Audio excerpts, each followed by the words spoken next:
Hello. Jain बेटा, चलो भाई हम आज एक मास्टर पेपर देखते हैं। जो ट्वेल्थ के बच्चे हैं, जो भी ट्वेल्थ के बच्चे हैं और वो एक एग्ज़ाम देंगे, तो उनके लिए मैं फ़िज़िक्स का एक पेपर पेश कर रहा हूँ।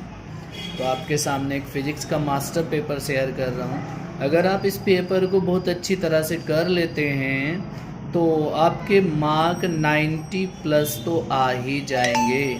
बाकी इसके आसपास के जो क्वेश्चन हैं, इन्हीं के आसपास के ये जो क्वेश्चन इसमें हैं, इन्हीं के आसपास के क्वेश्चन आप और भी तैयार कर लेना। इसमें से कुछ काम मैं आपको करा रहा हूँ, कुछ आपको दे रहा हूँ कि आप कल करके बताएं।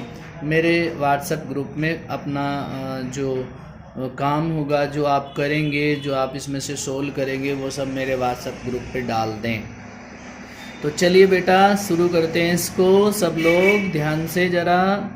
ठीक है भाई। अच्छा चलिए भाई, तो भाई एनुअल एग्ज़ाम 2022-23 फिजिक्स का पेपर है भाई, जो हम सोल्व करने जा रहे हैं। अच्छा, तो क्वेश्चन नंबर 1 पे ले लेते हैं हम। क्वेश्चन नंबर 1 है। हाँ, एक और बात, मैं इसका शॉर्ट, इस पेपर का शॉर्ट बाद में डाल दूंगा वीडियो में, तो आप लास्ट में वो भी ले लेना, कोई बात नहीं, खूब अच्छी तरह से ले लेना। ठीक है।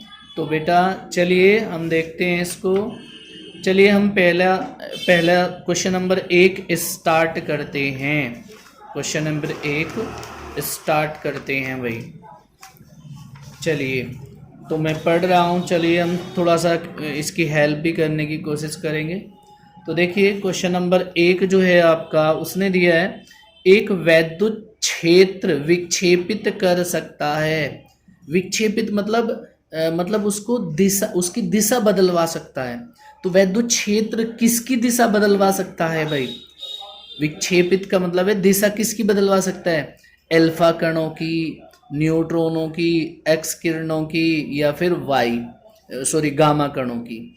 तो देखिए वो अल्फा कणों की दिशा बदलवा सकता है, क्योंकि हम जानते हैं जब अल्फा कण किसी वैद्युत क्षेत्र में से गुजरते हैं तो वो विक्षेपित हो जाते हैं। मतलब कि वो जो है एक, चूंकि ये धनावेशित कण है तो ऋण प्लेट की ओर को चले जाते हैं। ठीक है भाई, तो ऋण आवेश की तरफ को ये आकर्षित हो जाते हैं, इसलिए इसको कहा जाता है कि विक्षेपित हो जाते हैं। देखो न्यूट्रॉनों पे कोई आवेश नहीं, इसलिए वो किसी भी क्षेत्र की तरफ को विक्षेपित नहीं होते। एक्स किरणें भी ऐसी होती हैं, एक्स किरणें एक्सरे में यूज होती है, आपको पता है, लेकिन वैद्युत क्षेत्र का इस पे भी कोई प्रभाव नहीं पड़ता, जबकि फोटोग्राफिक प्लेट को ये काला कर देती हैं। अच्छा, फिर इसके बाद है हमारा गामा कण। तो गामा कण पे भी आप जानते हैं कोई चार्ज नहीं होता, ये भी न्यूट्रल होते हैं, इन पे भी कोई चार्ज नहीं होता। तो इसलिए क्या होता है इसमें कि ये भी वैद्युत क्षेत्र से गुजरने पर विक्षेपित नहीं होते। तो वैद्युत क्षेत्र किसको? केवल अल्फा कणों को विक्षेपित कर सकता है। क्वेश्चन नंबर 2 है भाई इसका, क्वेश्चन नंबर ख है, बड़ा ही इंपॉर्टेंट है। परम शून्य ताप पर जर्मेनियम क्रिस्टल व्यवहार करता है। परम शून्य ताप पर जर्मेनियम क्रिस्टल व्यवहार करता है। हम कहना ये चाह रहे हैं कि परम शून्य ताप पर जर्मेनियम क्रिस्टल कैसा व्यवहार करता है।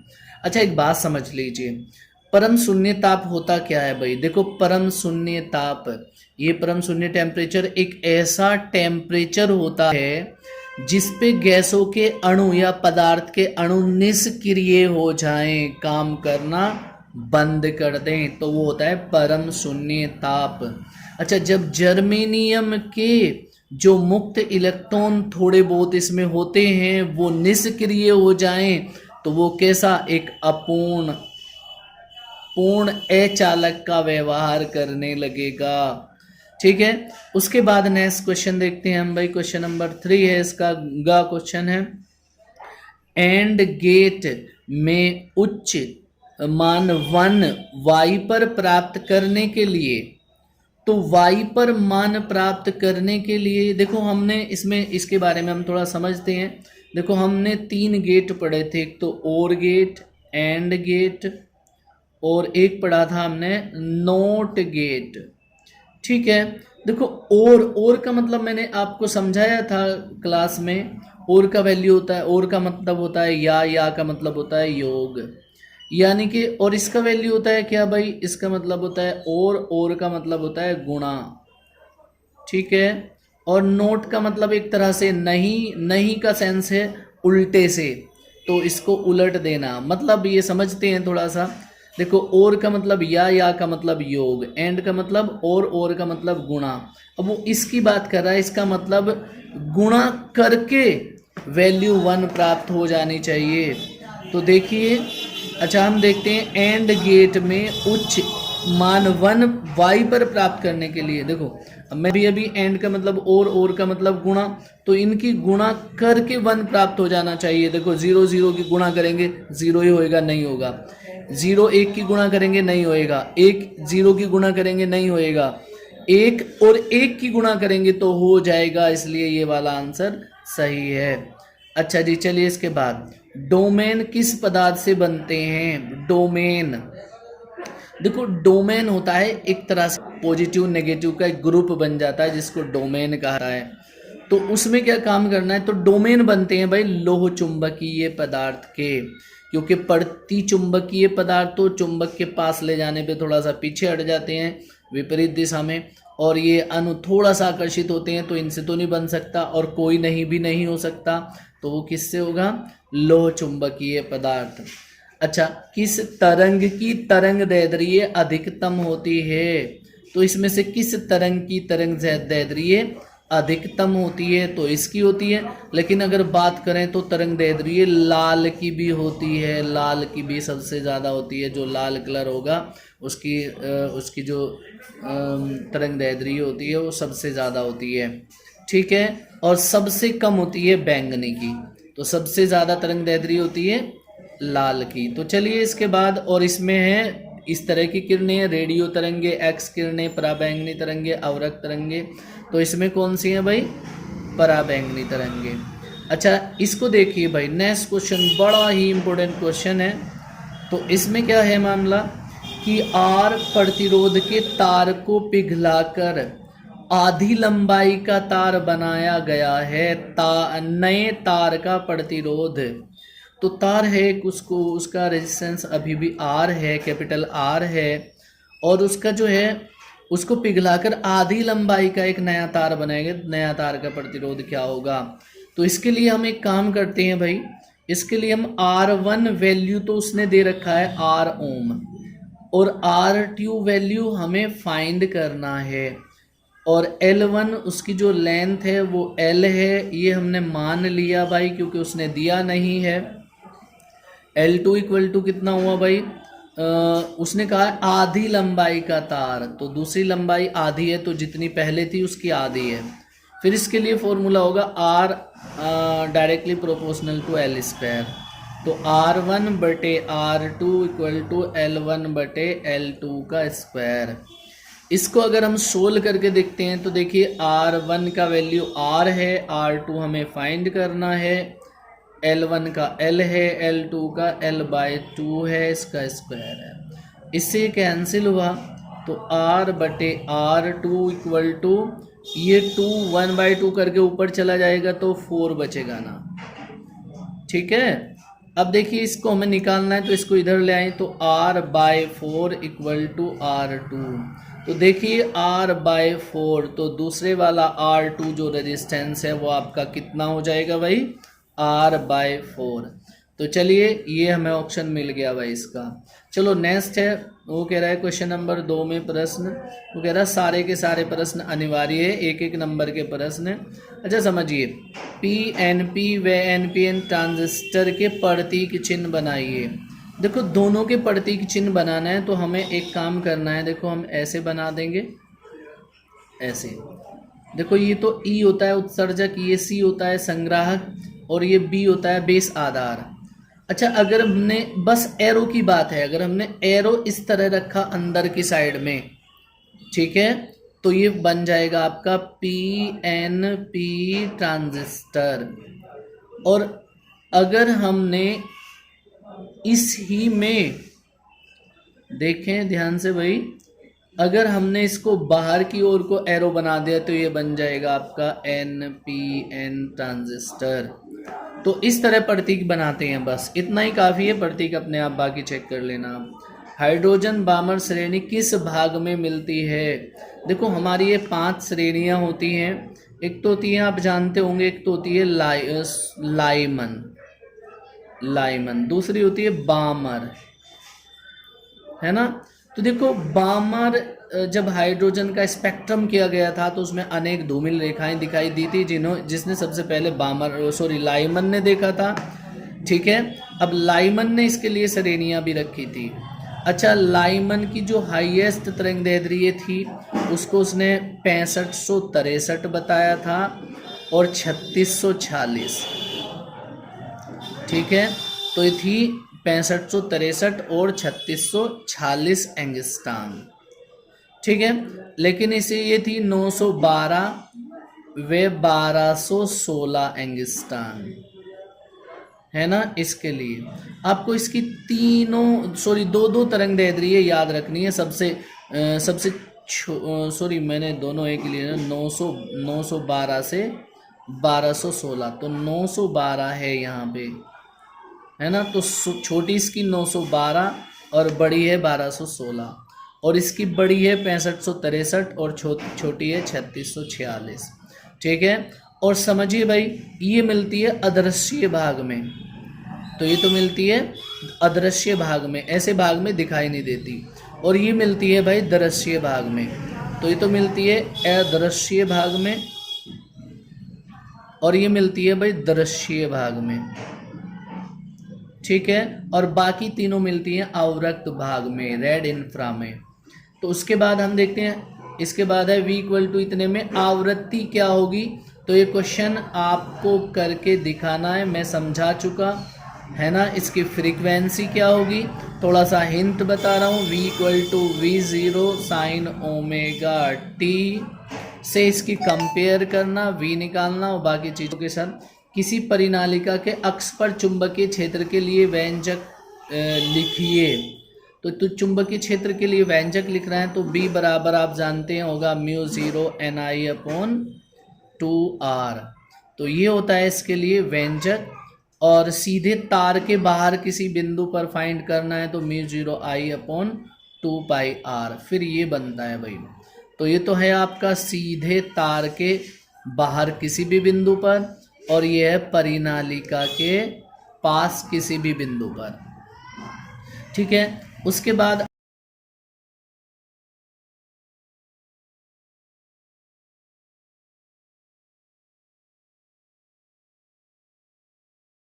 तो इसके लिए हम ये ले लें भाई, हमारी बात है इसमें कुछ ये काम समझते हैं हम लोग भाई। नेक्स्ट है इसमें विशिष्ट प्रतिरोध की परिभाषा लिखिए। तो विशिष्ट प्रतिरोध की परिभाषा क्या है, क्या है विशिष्ट प्रतिरोध। देखो, एकांक लंबाई के एकांक क्षेत्रफल के तार के प्रतिरोध को ही विशिष्ट प्रतिरोध कहते हैं। तार एकांक लंबाई का होना चाहिए, एकांक उसका क्षेत्रफल होना चाहिए, तो उसका जो भी रेजिस्टेंस होगा उसको हम क्या कहते हैं, स्पेशल रेजिस्टेंस कहते हैं, विशिष्ट प्रतिरोध कहते हैं। समविभव परस्थ की परिभाषा दीजिए। समविभव परस्थ वैद्युत क्षेत्र में, देखो हमने समझ लिया कोई ये वैद्युत क्षेत्र है, पर इसमें इतना क्षेत्र ऐसा है जिसके सभी बिंदु समान विभव पर हैं, तो ये कहलाएगा समविभव परस्थ। तो वैद्युत क्षेत्र में खींचा गया ऐसा परस्थ जिसके सभी बिंदुओं पर वैद्युत क्षेत्र समान रहे। ठीक है बेटा, चलो next point, question number 2 number के क्वेश्चन की बात करें तो वो देखिए, आपको कह रहा है क्या, समांतर प्लेट संधारित्र का व्यंजक। तो समांतर प्लेट होती हैं, आप जानते हैं, 2 प्लेटें ऐसे लगाते हैं हम, और उनकी धारिता निकालनी हमें होती है। इसको हमने किसी भी धारा स्रोत से जोड़ दिया था, इसको अर्थ से पृथ्वी से कनेक्ट कर दिया था, तो ऐसे एक धारिता बनी थी। तो उसके लिए फॉर्मूला था आपका K/0A/d। वो कह रहा है इसमें K का क्या काम है, तो K इसमें धारिता बढ़ाने का काम करता है बेटा। ठीक है, इसमें धारिता बढ़ाने का काम करता है। तो इसके खे की बात करें तो नेक्स्ट क्वेश्चन है उसका ये वाला, तो मैं समझता हूँ आप लोग इसको कर देंगे, है ना, और आपको करना भी चाहिए, इसलिए मैं इसको नहीं बता रहा हूँ। तो 4 माइक्रोफेरड, 5 माइक्रोफेरड और 6 माइक्रोफेरड।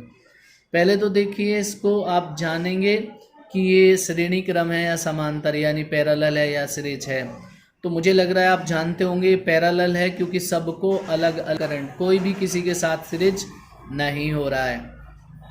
ठीक है, और इसको पैरेलल में कैसे जोड़ा जाता है आप जानते होंगे। इसको सीधा सीधा C=C1 plus C2 plus C3 ऐसे करके कनेक्ट कर देते हैं, पता चल जाता है। यानी कि ये आ जाएगा आपका 4 + 5 + 6 = 15 माइक्रोफेरड। तो ये हो गया, मैं आप ही के लिए देना चाहता था लेकिन मैंने कर दिया फिर भी। चलिए हम नेक्स्ट पार्ट देखते हैं भाई। देखो हाँ, नेक्स्ट क्वेश्चन के लिए हम थोड़ा डिस्कस करते हैं। हमें देखना है इसमें मुक्त इलेक्ट्रॉनों के अनुगमन वेग से आप क्या समझते हैं। अनुगमन वेग से आप क्या समझते हैं मुक्त इलेक्ट्रॉनों के। देखो मामला क्या है हमारा भैया, देखो मुक्त इलेक्ट्रॉनों के, देखो सभी पदार्थ के अंदर मुक्त इलेक्ट्रॉन इस प्रकार अनियमित रूप से गति करते रहते हैं, है ना। जैसे किसी कमरे के अंदर मक्खियाँ फिरती रहती हैं, मच्छर फिरते रहते हैं, उसका कोई भी नियत वेग नहीं होता। ठीक है, तो ये सिस्टम बनता है इसमें। उसके अनुगमन वेग से आप क्या समझते हैं, तो जो उन सभी का औसतन मतलब मुक्त इलेक्ट्रॉनों का औसतन वेग होता है उसी को हम अनुगमन वेग कहते हैं। अच्छा, अनुनाद से आप क्या समझते हैं, तो अनुनाद क्या है। देखो अनुनाद वो घटना है जब दो चीज़ों की फ्रीक्वेंसी इक्वल हो जाएं। जैसे हमने किसी सर्किट को करंट दिया, उस सर्किट की फ्रीक्वेंसी और उस करंट की फ्रीक्वेंसी इक्वल हो जाती है तो वो अनुनाद सिचुएशन कहलाती है, तो अनुनाद की स्थिति कहलाती है। अच्छा, नेक्स्ट क्वेश्चन है आपका भाई, आपको हम नेक्स्ट क्वेश्चन के बारे में बात कर रहे हैं भाई। ठीक है, तो देखिए नेक्स्ट हमारा इसमें जो क्वेश्चन है ये वाला है भाई। देखो आर रेजिस्टेंस और ये है वोल्टेज, तो आर के वोल्टेज आप लिखोगे वी आर कितने हैं भाई इसमें 40 ओम। अच्छा नेक्स्ट 80 वी, और ये किसके हैं भाई वोल्ट, सॉरी 80 क्या है भाई 80 भी वोल्ट हैं, बट हैं किसके ये सी पे लग रहा है तो वी सी, और दूसरा 40 है, ये हो जाएंगे वोल्टेज वी एल के। ठीक है, तीनों वोल्टेज ही हैं। अब वो कह रहा है इनका जो परिणामी वोल्टेज है वो फाइंड करिए, परिणामी विभव, तो वी फाइंड करना है आपको। तो V = होता है आपका VR² plus VL minus VC, difference VC का स्क्वायर, ये होता है भाई। इसमें आप वैल्यू रख सकते हैं, VR की वैल्यू 40 का स्क्वायर, और ये हो जाएगा भाई 80 माइनस 40 का स्क्वायर। ठीक है, ये हो जाएगा आपका 1600 प्लस इसका ये भी 1600 ही रहेगा, है ना।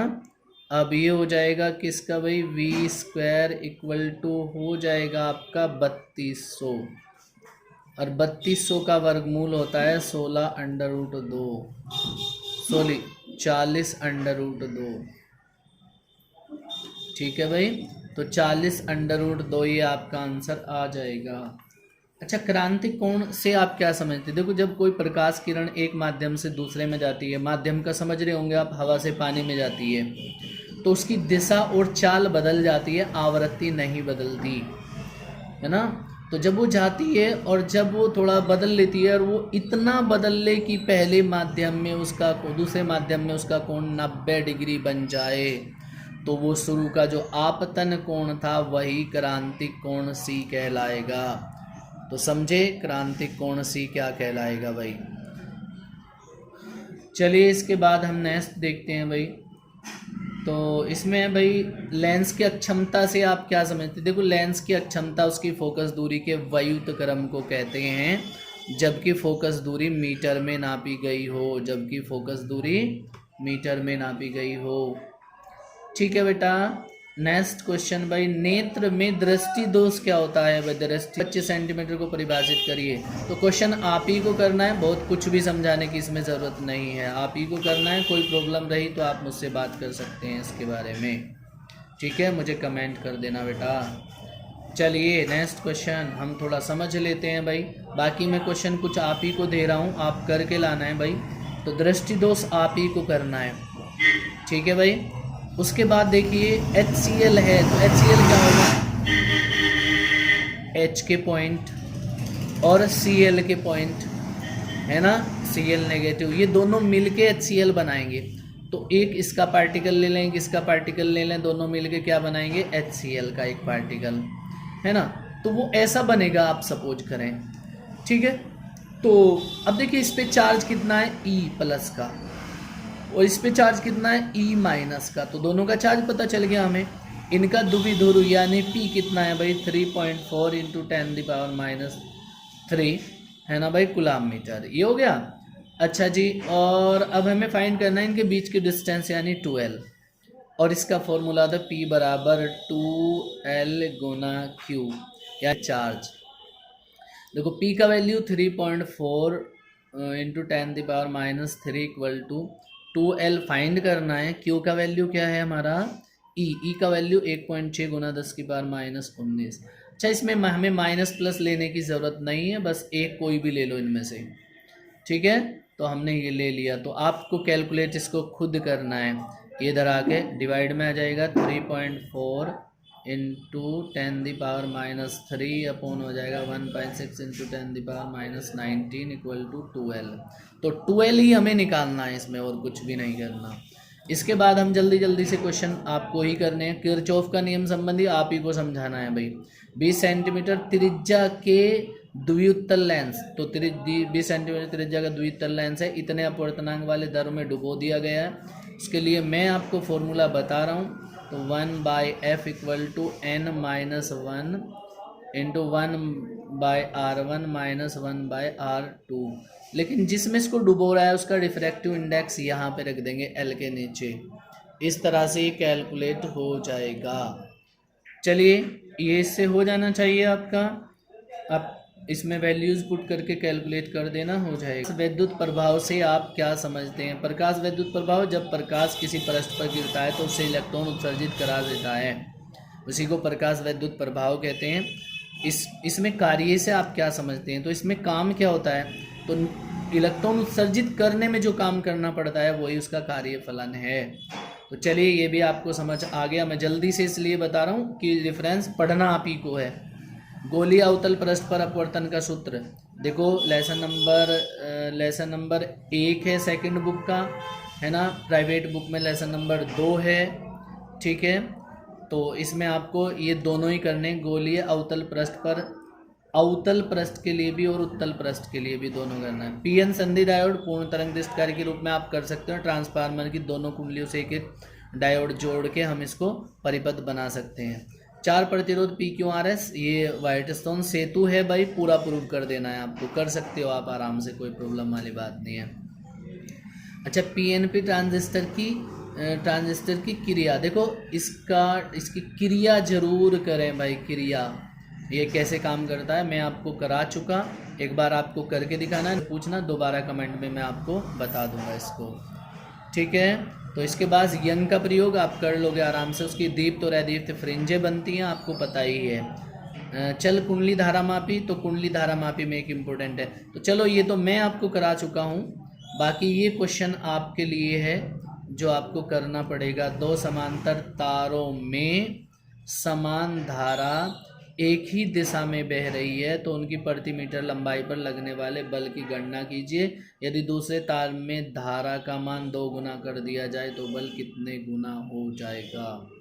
ठीक है बेटा। और हम आपको एक बात बता रहे हैं भाई, हमारा ND coaching centre Charthawal Muzaffarnagar, contact number ये है हमारे यहाँ स्पेशल क्लास चलती है भाई, नीट की, JEE मेन की और अदर UPSC एग्ज़ाम वगैरह की भी चलती है। तो आप अगर इसमें कोई कोर्स करना चाहते हैं तो आप हमारे यहाँ आ सकते हैं भाई, ठीक है। ओके भाई, जय हिंद फ्रेंड।